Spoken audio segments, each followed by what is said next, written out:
Olá, meus amigos! Novamente com vocês, Marcos Iskind, falando da linda e florida Holon. Hoje, dia 2 de novembro de 2021, dia 27 de Reshvan de 5782, e no dia de hoje, em 1917, Lord Arthur Balfour, ministro do exterior da Inglaterra, assinou a famosa Declaração Balfour, em nome do governo inglês, na qual ficava reconhecido o apoio da Grã-Bretanha à ideia sionista da criação de um lar nacional judaico na Palestina. A declaração foi discutida e aprovada na reunião internacional de Paris de 1919 e ratificada na reunião de San Remo em 1920. Em 1922, a Liga das Nações, predecessora da atual ONU, ratificou a declaração, dando a ela cunho legal. Além da criação de um lar nacional judaico para o povo judeu na Palestina, a Inglaterra promoveu outros acordos na região com líderes tribais árabes do Iêmen, Oman, Kuwait, Catar, Afeganistão e a Península Arábica. A ideia era formar um corredor de influência inglesa entre a Índia e a Europa. O interesse em assegurar a Palestina como um bolsão geográfico para a presença britânica no Oriente Médio, principalmente nas costas do Egito, e a proteção do Canal de Suez foram necessárias do ponto de vista britânico. E, em 1840, uma coalizão de forças britânicas, otomanas e austríacas, comandadas pelo arquiduque Friedrich da Áustria, bombardeou a cidade de Acco, no norte de Israel, para expulsar as forças egípcias que dominavam o local. 1.100 soldados egípcios foram mortos nesta batalha. Era parte da Segunda Guerra Egípcio-Otomana, que ocorreu de 1839 a 1941. E vamos às manchetes. Antes, porém, uma notícia esperada há 20 meses.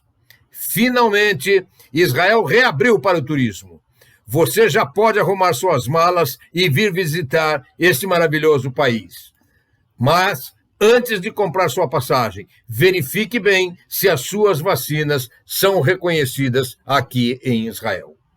E as manchetes de hoje são: o governo decide reduzir drasticamente o uso de plástico. Israel está sendo invadida por grãos.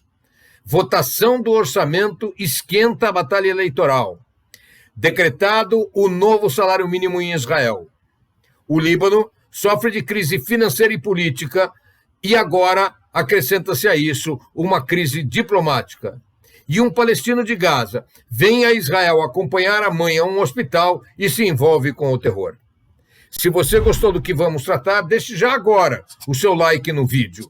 Ative o sininho para ser notificado sempre que houver um novo vídeo. Se você ainda não se inscreveu, por favor, inscreva-se no vídeo e no canal, e ajude-nos a dar aquela força divulgando e compartilhando nossos vídeos com seus familiares e amigos, e vamos às notícias.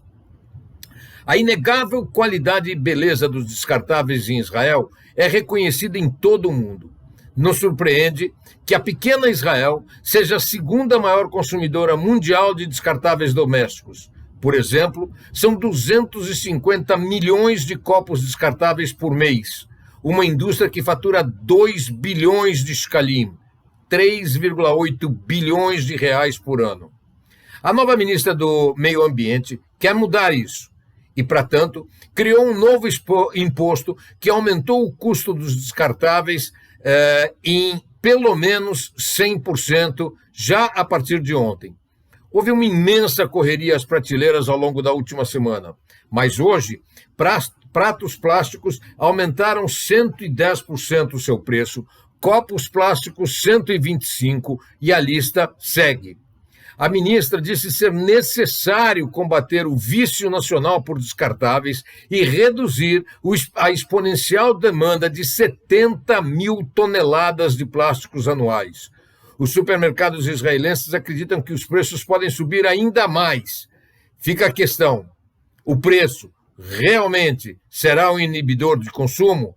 O tempo dirá. Israel se encontra num ponto muito importante para a migração de pássaros. Na fuga do inverno do hemisfério sul, eles atravessam áreas desérticas e o mar para finalmente chegar ao primeiro ponto onde há abundância de água, alimentos e sombra. Aqui, descansam da longa viagem por dias ou semanas antes de prosseguirem para o norte.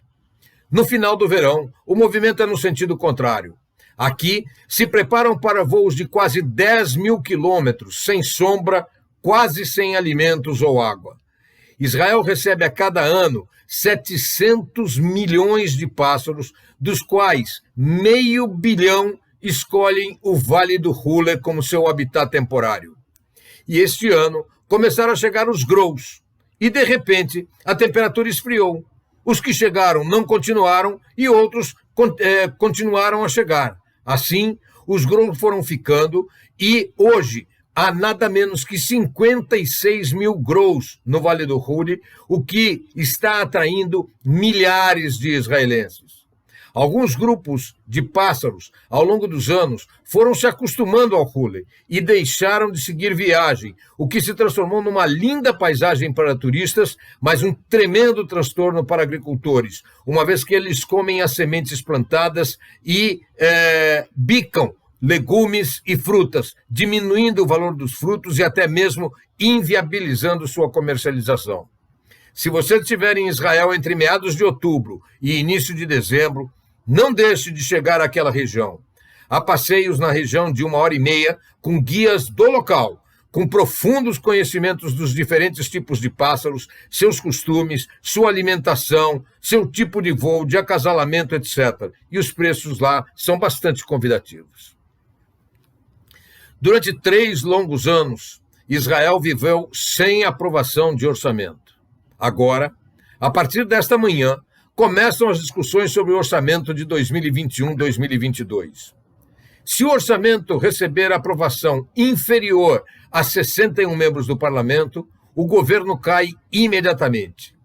Bibi Netanyahu e seus aliados da oposição estão numa batalha sem fim para conseguir pelo menos um membro da atual situação que vote contra o orçamento, de forma que caia o governo e que Israel caminhe para a 5ª rodada de eleições consecutivas.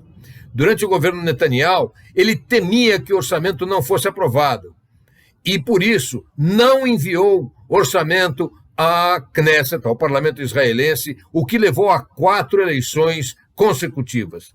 Bibi lidera hoje a oposição. Caso o orçamento seja aprovado, as chances de derrubar o governo caem substancialmente, já que com o orçamento em vigor são necessários 2/3 dos parlamentares para derrubar o governo, ao invés de apenas 50% mais um. Nesse ambiente de confronto, as acusações e ofensas entre a oposição e a situação crescem muito. Ontem, o rabino Litzman, do partido Yahadut HaTorá e ex-ministro da Saúde, chamou os membros da atual situação de cachorros. O ministro da Habitação, Zeev Elkin, não demorou a reagir. Ele disse que correligionários do rabino Litzman não param de bater à sua porta pedindo verbas e facilidades. A partir de agora, disse ele, vou encaminhá-los aos veterinários. O nosso vizinho do norte sofre uma crise econômica que o Banco Mundial define como sendo a mais grave em todo o mundo nos últimos 150 anos. Como se sabe, o índice de pobreza lá já supera os 60% da população, o desemprego é terrível, a falta de moeda estrangeira impede importações, não há combustíveis e começam a faltar alimentos. Ao lado de tudo isso, o Líbano passa a viver uma crise diplomática sem precedentes. O ministro da Informação libanês, George Hordari, numa entrevista à Al Jazeera, criticou violentamente a Arábia Saudita por sua ação militar no Iêmen, causando uma grave crise entre os países. Hordari considerou a guerra inútil, disse que o Iêmen foi agredido e que os Houthis alinhados ao Irã estavam se defendendo.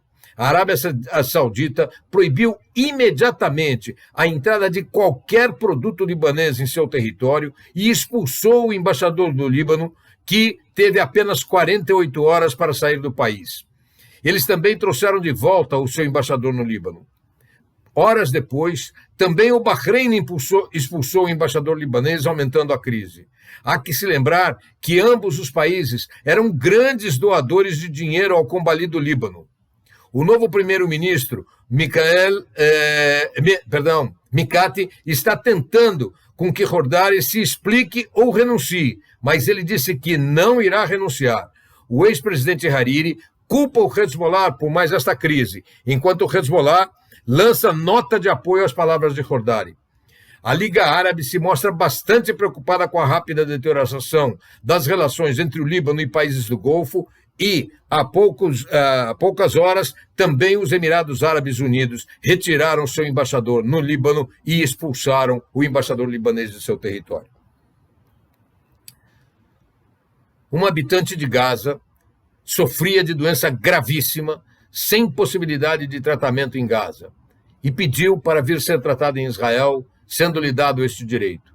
Seu filho, Saliman Kassab, de 29 anos, recebeu um visto humanitário para acompanhá-la. Esse rapaz passou a fazer atentados na cidade de Ramle, aqui em Israel. Em setembro e outubro, ele colocou fogo em ônibus, em diversas Sukkot e também em alguns pontos de ônibus cobertos. Há algumas semanas, ele entrou em contato com o grupo terrorista Shada el-Aqsa e foi instruído a fazer sequestro, explosões e atirar em cidadãos. O serviço de inteligência israelense conseguiu interceptar a comunicação entre ele e o grupo terrorista Shada el-Aqsa e ele foi preso, exatamente quando esperava armas para, provavelmente, fazer um atentado. O serviço de inteligência israelense o levou à prisão e hoje ele será apresentado à justiça para início e abertura do seu processo. Infelizmente, não é a primeira vez que jovens de Gaza entram em Israel usando vistos humanitários e acabam se juntando a terroristas e fazendo atentados. Alguns israelenses começam a ficar cansados desse tipo de comportamento repetitivo e já começam a exigir o fim dos vistos humanitários. O movimento é muito embrionário e muito pequeno, mas pode crescer. Como parte dos acordos prévios para a aprovação do novo orçamento, a Histadrut, que é a maior confederação de trabalhadores de Israel, e o governo de Israel chegaram a um acordo sobre o novo salário mínimo que entrará em vigor no dia 1º de abril próximo. O novo salário mínimo israelense será de 6.000 shekel, equivalente hoje a R$10.600. Nada mal para quem vive no Brasil, não?